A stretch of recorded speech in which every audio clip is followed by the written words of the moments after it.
Selamat siang para netizen dimanapun kita berada, salam inspirasi bagi kita semua. Ngeri-ngeri sedap bos ya ketika membongkar masalah video Hasto. Ini breaking news, breaking news. Breaking news begitu kan ya. Kabarnya dengan beberapa video-video yang beredar ya, dengan keterlibatan yang ada begitu kan ya, keterlibatan para petinggi negara yang kemudian ada dugaan korupsi begitu kan ya. Hasto sudah membongkar habis-habisan. Wah, akankah Hasto ini akan melaporkan ke KPK? Kita tunggu saja begitu kan. Karena apa? Karena kita lihat saja bahwa persoalan-persoalan seperti ini begitu bisa saja ini menyangkut dengan Jokowi begitu. Bisa saja begitu. Coba kita baca ini. Breaking news. Akhirnya Hasto membongkar salah satu video yang disimpan KONI di Rusia. Ada framingnya, ada faktanya. Wah, maksudnya ini faktanya, ini framingnya. Ini komentar-komentar dari netizen begitu kan ya. Saya kutip dari Partai Sosmed. Kebiasaan dari Bang Surya Paloh, tetapi itu adalah hak kedaulatan dari Partai Nasdem. Kami tidak campur tangan, hanya rakyat melihat ini bukan hal yang biasa. Ada sesuatu ya seperti itu tutup-tutupi. Makanya politik itu harus transparan. Ini merupakan bagian kita lihat dari berbagai upaya-upaya yang mencoba menekan. Tadi kan beredar video kan, di mana Pak Jokowi menyatakan akan menggunakan hukum dan kemudian melakukan pembisikan kepada Ketua KPK, kepada Jaksa Agung, Kapolri. Itu tadi video yang saya terima. Apakah rekan-rekan wartawan sudah mendengar itu atau belum? Itu harus diklarifikasi oleh Bapak Presiden, karena ini berbahaya di dalam demokrasi dan penegakan hukum itu sekiranya hal tersebut. Sudah pada mendengar belum itu? Jadi secara logika, video-video itu kan masih dipertanyakan hari ini. Apakah video itu adalah bukti nyata, ya ada dugaan korupsi atau tidak? Atau hanya sepotong-potong video yang kemudian ditampilkan kepada publik yang disimpan menjadi satu? Atau bagaimana? Nah, kita lihat saja ya. Kabarnya Hasto ini membuat puluhan video ya, puluhan video, termasuk banyak yang kemudian apa yang disampaikan Ibu Koni di situ, ya bisa saja kakak beradik itu masuk KPK, ya juga menyebutkan Airlangga kalau nggak salah begitu. Tapi inilah yang terjadi hari ini, bahwa Hasto akan terus bernyanyi. Silahkan Hasto bernyanyi. Terus sampaikan nyanyian itu yang merdu begitu kan. Biar publik tahu saya siap akan meminum kopi dan sambil menikmati, dengar dan nonton dari ucapan dari video-video Hasto. Ini kan menarik begitu kan. Jadi artinya apa? Artinya bahwa yang kita amati sekarang ini adalah persoalan-persoalan yang kemudian disampaikan oleh Hasto. Nah, dengan data-data ini, misalnya dari cuplikan-cuplikan atau screenshot dari netizen begitu kan ya, banyak mengatakan bahwa bagaimana perjalanan kasus korupsi minyak goreng yang menyeret Airlangga Hartarto. Bagaimana soal Zulkifli Hasan usai Kemendak digeledah terkait korupsi gula, badai belum kelar. Ada juga KPK bawa 3 koper usai geledah ruang kerja Hovifah dan Emil Dardak. Ada juga hakim singgung ya misteri pengembalian 27 miliar Menpora Dito. Ya, saya tidak tahu. Dito mengatakan saya tidak tahu.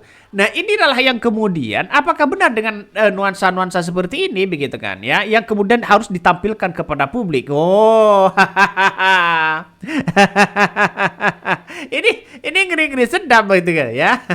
Ngeri-ngeri sedap kalau ini dibongkar ya. Makanya dengan adanya seperti ini saya menganggap bahwa silakan bongkar habis-habisan, biar negara tahu, biar negara transparansi di era kepemimpinan Prabowo. Prabowo juga agak ya sudah agak berubah begitu kan. Yang awalnya kabarnya memaafkan koruptor dan sudah sudah kembali dengan ucapan ya, dengan mengucapkan bukan seperti itu, membantah begitu kan, tapi kalau koruptor tobat ya dimaafkan, karenanya begitu. Nah, inilah yang akan terjadi. Hasto akan bernyanyi. Tunggu nyanyian Hasto ya. Semoga saja nyanyian Hasto ini merdu begitu kan ya.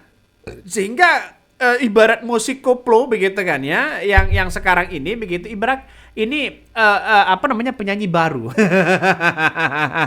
Ngeri bos kalau persoalan-persoalan seperti ini akan diungkap begitu. Jangan-jangan pertanyaannya adalah apakah semua partai politik tersandra? Nah, itu kan yang menjadi pertanyaan dari masyarakat. Ya, makanya Hasto sampai hari ini Hasto masih belum ya mengungkapkan kepada publik video-video yang mana begitu kan. Makanya dianggap wah, jangan-jangan Hasto hanya menjadi gertakan. Juga dibantah ya begitu kan ya, bahwa Hasto punya ya data-data atau video-video yang fakta yang begitu mengejutkan. Ya bisa saja sewaktu-waktu bisa saja menjadi bom nuklir. ini yang terjadi. Saya hanya bacakan komentar-komentar netizen begitu kan ya. Coba tunggu saja, aib pasti terbongkar ya. Perusak demokrasi dengan total hutang 40.000 triliun. Kalau benar kata Hasto bisikan Jokowi bisa pengaruhi penegak hukum, mestinya Hasto sudah jadi tersangka 2020 lalu. Seperti testimoni Novel Baswedan ya. Selama ini Hasto sekarang terbukti asbun ya, main gertak kini saat kemakmuran hidup terancam ya, dirampas KPK. Ini komentar dari netizen. Dan itu yang menjadi pertanyaan besar bagi kita, bahwa kenapa Hasto tidak dulu begitu jadi tersangka? Kenapa kok baru sekarang ya? Kenapa kok baru sekarang? Nah, itu menjadi pertanyaan-pertanyaan yang kemudian agak menggelitik dalam pikiran kita begitu. Jangan-jangan apakah karena mungkin Hasto dulu jadi tersangka begitu kan, mau jadikan tersangka, tapi ada orang-orang yang intervensi. Bisa saja kan dugaan sekarang. Jadi saya kira bahwa Hasto ini tetap melawan ya kepada Jokowi. Ya, ini balasan dari Hasto kepada Jokowi. Jadi saya kira inilah yang akan terjadi, bahwa di negara kita begitu kan, kalau toh pada akhirnya politik balas dendam, maka ya kapan pun tidak akan pernah maju ya. Tidak akan pernah maju. Maka transparan. Di kepemimpinan seorang Prabowo, oke lah, ayo kita transparan. Kan itu logikanya. Tapi sayang begitu kan ya. Tapi sayang sekali. Di kepemimpinan Prabowo kenapa tidak mengatakan akan memiskinkan koruptor? Nah, itu kan baru jelas ya. Baik di situ begitu kan ya. Kalau memiskinkan koruptor saya setuju, ya masyarakat setuju di situ. Bisa saja yang kaya jadi bangkrut ya.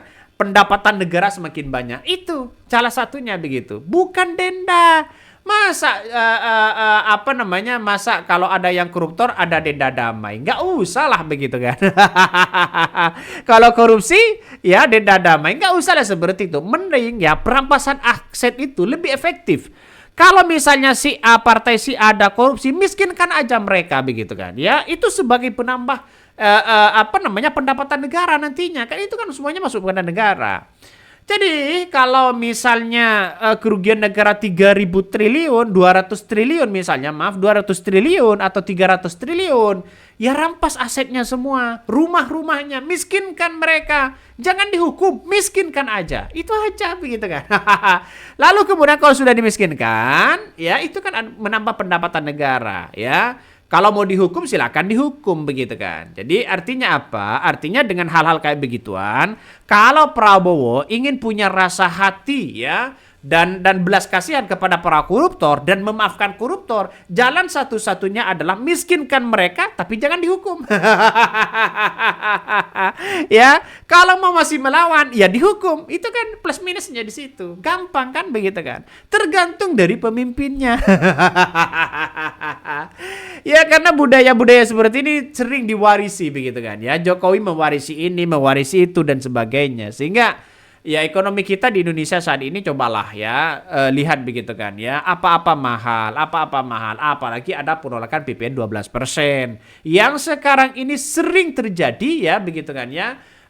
Spekulasi-spekulasi begitu kan. Makanya dengan adanya seperti ini, ayolah kita sadar diri, ayo kita sadar bersama bahwa penegakan hukum itu benar-benar ditegakkan. Jadi kalau hanya omon-omon ya mau bagaimana lagi bos? Ya kalau hanya omon-omon di situ begitu kan ya. Makanya jangan korupsi supaya tidak digigit KPK. Iya, betul, saya setuju dengan itu, begitu kan. Ya, tapi kita lihat saja, kalau KPK-nya bisa intervensi kan gimana? Logikanya kan juga tidak baik begitu. Jadi kita tunggu saja nyanyian Hasto, videonya apakah diserahkan ke KPK atau tidak. Nah, kalau dalam waktu 2 bulan, 3 bulan misalnya, belum menemukan titik temu, video-video masih belum diungkapkan ke publik, ya saya rasa orang kecurigaan semakin besar bahwa Hasto ini dianggap omon-omon, ya. inilah yang terjadi pada politik hari ini, ya. Oke, mungkin itu yang kami sampaikan ya. Tonton terus channel Honda dari Podcast Rakyat ini. Jangan lupa di subscribe.